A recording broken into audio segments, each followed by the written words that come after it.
السلام علیکم ناظرین، میں رئیس اعظم حیدری کولکتہ انڈیا سے حکایت صحابہ سے پیش کر رہا ہوں کہ حضرت ابو ہریرہ رضی اللہ تعالی عنہ کا بھوک میں مسالہ دریافت کرنا۔ حضرت ابو ہریرہ رضی اللہ تعالی عنہ کا بھوک میں مسالہ دریافت کرنا۔ حضرت ابو ہریرہ رضی اللہ تعالیٰ عنہ فرماتے کہ تم لوگ اس وقت ہماری حالتیں دیکھتے کہ ہم میں سے بعضوں کے کئی وقت تک اتنا کھانا نہیں ملتا تھا جس سے کمر سیدھی ہو سکے۔ میں بھوک کی وجہ سے جگر کو زمین سے چپٹا دیتا تھا اور کبھی پیٹ کے بل پڑا رہتا تھا اور کبھی پیٹ پر پتھر باندھ دیتا تھا۔ ایک مرتبہ میں راستہ میں بیٹھ گیا جہاں پر ان حضرات کا راستہ تھا۔ اول حضرت ابو بکر صدیق رضی اللہ تعالیٰ عنہ گزری۔ میں نے ان سے کوئی بات پوچھنا شروع کر دی۔ خیال تھا کہ یہ بات کرتے ہوئے گھر تک لے جائیں گے اور پھر عادت شریفہ کے موافق موجود ہوگا، اس میں تواضع ہی فرمائیں گے، مگر انہوں نے ایسا نہ کیا۔ غالباً ذہن منتقل نہیں ہوگا یا اپنے گھر کا حال معلوم ہوا کہ وہاں بھی کچھ نہیں۔ اس کے بعد حضرت عمر رضی اللہ تعالیٰ نے تشریف لائے، ان کے ساتھ بھی یہی صورت پیش آئی۔ پھر نبی کریم صلی اللہ علیہ وسلم تشریف لائے اور مجھے دیکھ کر مسکرائے اور میری حالت غرض سمجھ گئے اور ارشاد فرمایا، ابو ہریرہ رضی اللہ تعالیٰ عنہ میرے پاس آؤ۔ میں ساتھ ہو لیا۔ حضور صلی اللہ علیہ وسلم گھر تشریف لے گئے۔ میں ساتھ اندر حاضری کی اجازت لے کر حاضر ہوا۔ گھر میں ایک پیالہ دودھ کا رکھا ہوا تھا جو خدمت اقدس میں پیش کیا گیا۔ دریافت فرمایا کہ کہاں سے آیا؟ عرض کیا فلاں جگہ سے، حضور صلی اللہ علیہ وسلم کے لیے ہدیہ میں آیا۔ حضور صلی اللہ علیہ وسلم نے ارشاد فرمایا، ابو ہریرہ رضی اللہ تعالیٰ عنہ جاؤ، اہل صفہ کو بلا لاؤ۔ اہل صفہ اسلام کے مہمان شمار ہوتے تھے۔ یہ وہ لوگ تھے جن کے نہ گھر تھا، نہ در، نہ ٹھکانہ، نہ کھانے کا کوئی مستقل انتظام۔ ان حضرات کی مقدار کم و بیش پیش ہوتی رہتی تھی، مگر اس صدقہ کے وقت 70 تھی۔ حضور صلی اللہ علیہ وسلم کا معمول یہ بھی تھا کہ ان میں سے 2-4 کو کسی کھاتے پیتے صحابی کا کبھی کبھی مہمان بھی بنا دیتا، اور خود اپنا معمول یہ تھا کہ کہیں سے صدقہ آتا تو ان لوگوں کے پاس بھیج دیتے اور خود اس میں شرکت نہ فرماتے، اور کہیں سے ہدیہ آتا تو ان کے ساتھ حضور اقدس صلی اللہ علیہ وسلم خود بھی اس میں شرکت فرماتے۔ حضور صلی اللہ علیہ وسلم نے بلانے کا حکم دیا۔ مجھے گنا تو ہوا کہ اس دودھ کی مقدار ہی کیا ہے جس پر سب کو بلا لاؤں۔ سب کا کیا بھلا ہوگا، ایک آدمی کو مشکل سے کافی ہوگا، اور پھر بلانے کے بعد مجھے کو پلانے کا حکم ہوگا، اس لیے نمبر بھی آخر میں آئے گا جس میں بچے گا بھی نہیں۔ لیکن حضور صلی اللہ علیہ وسلم کی اطاعت بغیر چارہ ہی کیا تھا۔ میں گیا اور سب کو بلا لایا۔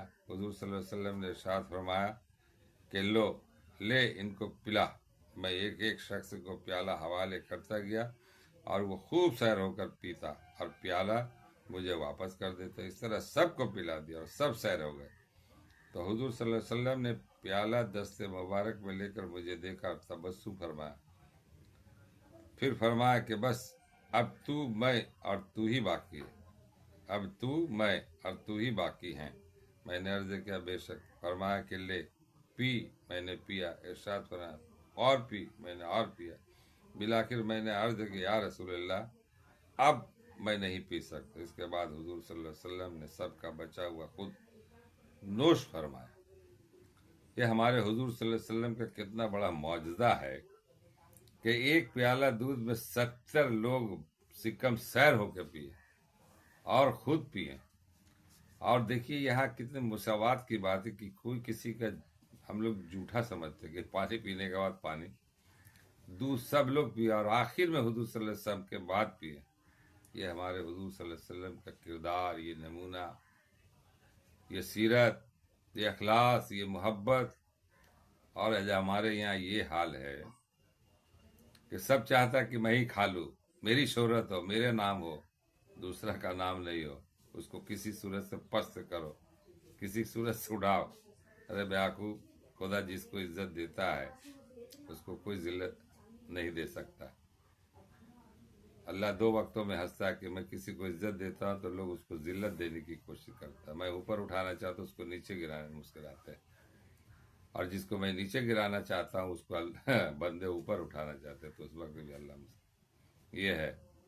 تو ہمارا کردار بھی ایسے ہونا چاہیے میرے بھائیوں۔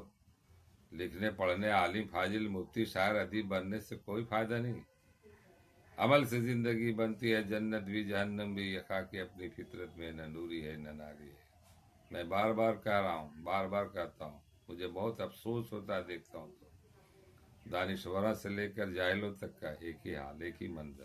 کہتے ہیں ہم بہت پڑھے لکھے لوگ ہیں، عہدے کو لیے ہیں، عہدے کو انصاف کیجیے۔ اپنے آپ کو بہت اعلیٰ عرفہ سمجھتے ہیں، کچھ نہیں چلے گا۔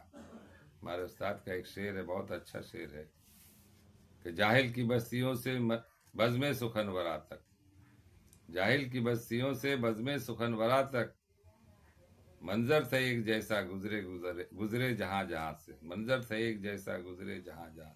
ہمارے فقار عظیم آبادی استاد محترم، بہت ہی عمدہ شعر، کیا منظر کشی کیا۔ کہتے لوگ جاہل ہیں، تو پڑھے لکھے کا بھی یہی حال ہے، تو فرق کیا رہا؟ تو علم الگ چیز ہے، عمل الگ چیز ہے۔ اللہ عمل کو پسند کرے۔ اپنی خوشنودی حاصل کرنے کے لیے مت رہیے، اللہ تعالیٰ آپ کو بیٹھے بٹھائے دے دے۔ السلام علیکم، میرے حق میں بھی دعا کرے، میں بھی آپ کے حق میں دعا کرتا ہوں۔ اللہ ہم لوگوں کو صراط مستقیم پر چلنے کی توفیق عطا فرمائے۔